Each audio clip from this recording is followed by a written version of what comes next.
Estás escuchando Bendecidos en Cristo, el devocional diario de la IBC Corregidor. Sean todos bienvenidos a este tiempo devocional. Es una gran bendición poder iniciar este día con la palabra de Dios. Hoy el Señor tiene algo que decirte.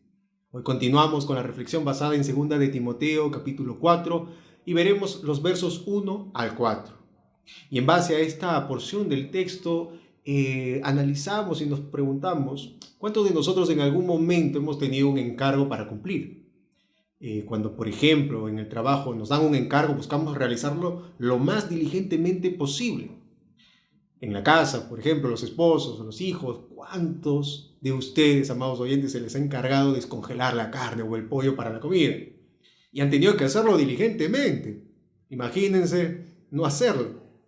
Yo sé que a más de uno se le ha olvidado realizar este encargo. Y estas son cosas cotidianas, el trabajo, la casa. Y estas cosas son encargadas pues por un jefe, una autoridad en el trabajo y por la esposa, ¿verdad? En la casa. Ahora imagínese si el mismo Dios Todopoderoso le da un encargo. ¿Cómo lo tomaría? ¿Qué haría para poder cumplirlo? La reflexión de hoy es el gran encargo. En el verso 1 dice: te encargo solemnemente en la presencia de Dios y de Cristo Jesús, que ha de juzgar a los vivos y a los muertos por su manifestación y por su reino. Pablo da un encargo a Timoteo. Este encargo es de parte de Dios, obviamente. Es como si pusiese a Timoteo en un escenario donde se le está dando un encargo y allí está la mismísima presencia de Dios.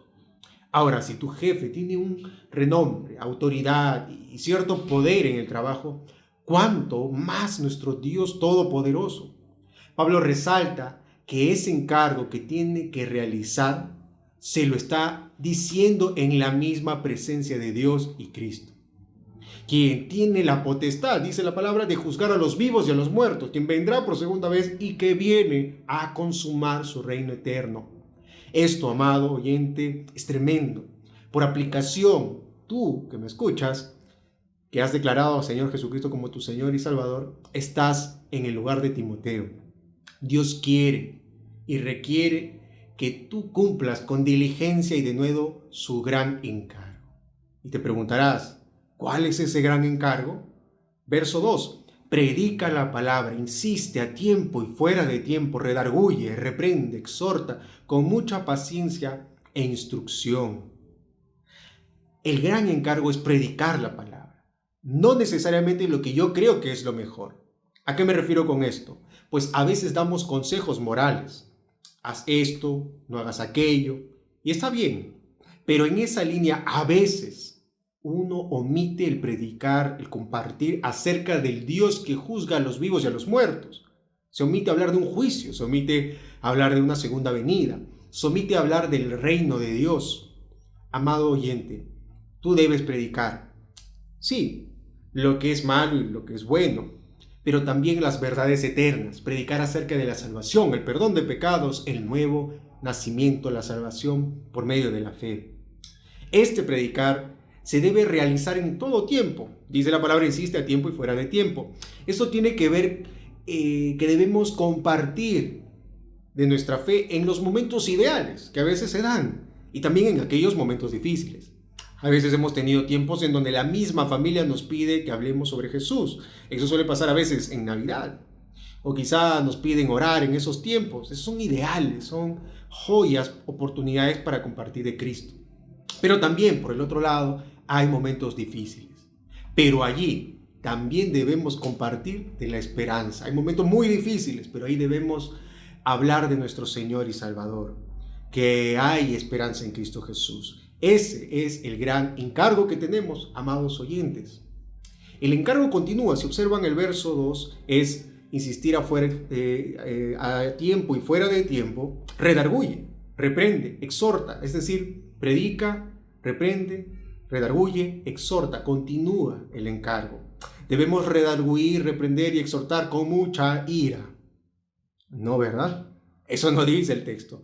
Dice que debemos hacerlo con paciencia e instrucción, no con ira, no con enojo, no a mi manera, sino con paciencia e instrucción. Qué sabio es nuestro Dios, ¿verdad?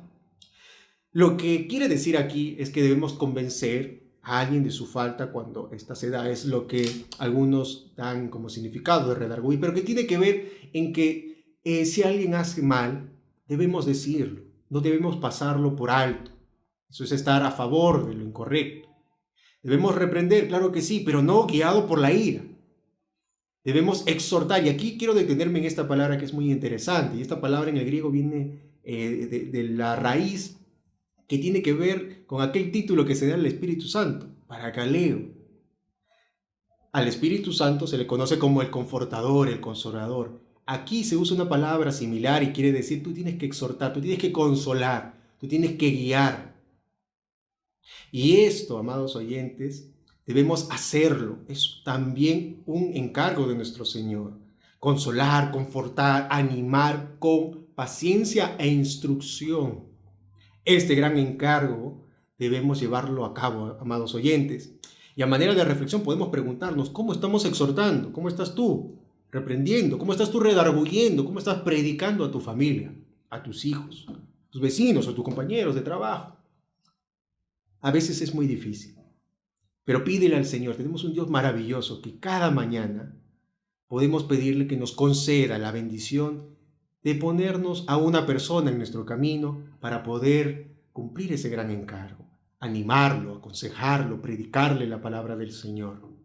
Haciendo estas cosas, tu alma, estoy más que seguro, amado oyente, que tu alma se regocijará y crecerás espiritualmente.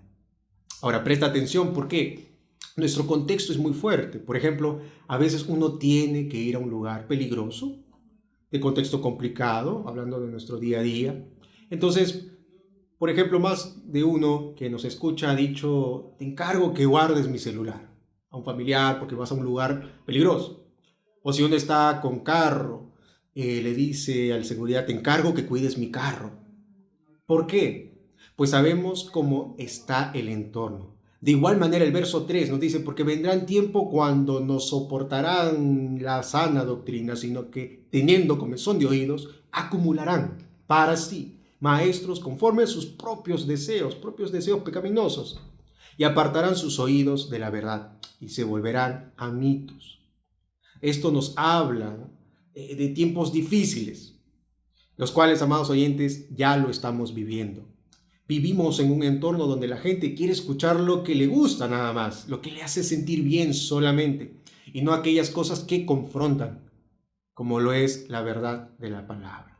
Y ahí uno puede ver el entretenimiento. El entretenimiento nos produce eso, nos brinda eso, placer, felicidad momentánea. Pero la palabra, la verdad del Señor va más allá del entretenimiento, va a transformar vidas, trasciende. Lamentablemente la gente busca predicadores o personas que parecen adivinos, motivadores emocionales solamente. Y algunos de ellos, de estos predicadores, vamos a ponerle así, falsos, tienen intenciones malas y desvían de lo que realmente se debe predicar. Pablo ya nos estaba advirtiendo desde hace mucho tiempo que esto llegaría. Pues el entorno que vivimos a veces no soporta en gran manera la sana doctrina, esos mensajes de arrepiéntete, deja ese pecado, tienes que hacer cambios, vivir sanamente, cuidar a tu familia, etc. Por eso, amados oyentes, hoy, en este día, el Señor nos dice, predica, reprende, exhorta, redarguye con paciencia e instrucción. Hazlo con mi palabra, porque el entorno en donde estamos es muy malo, es difícil y la gente lo necesita. ¿Estás dispuesto a cumplirlo? ¿Estás dispuesto a llevar este encargo, amado oyente? Tómate un tiempo allí y piensa en alguien a quien puedes compartirle y pídele a nuestro Dios amado que te dé una oportunidad en este día para hacerlo. Te animo a confiar en Dios y llevar a cabo este gran encargo. Acompáñame en oración. Amado Señor, Padre Celestial, gracias porque hoy nos das dirección, Señor, de lo que quieres que hagamos en nuestra vida. Ayúdanos, por favor, a predicar tu palabra. Pon personas en nuestro camino y danos la sabiduría, la paciencia, la instrucción para predicar tu palabra, redarguir, exhortar y hacerlo, Señor, con paciencia, en instrucción. Gracias te damos. Bendice, por favor, a mis hermanos. En Cristo Jesús oramos. Amén y amén. Que el Señor les bendiga en gran manera.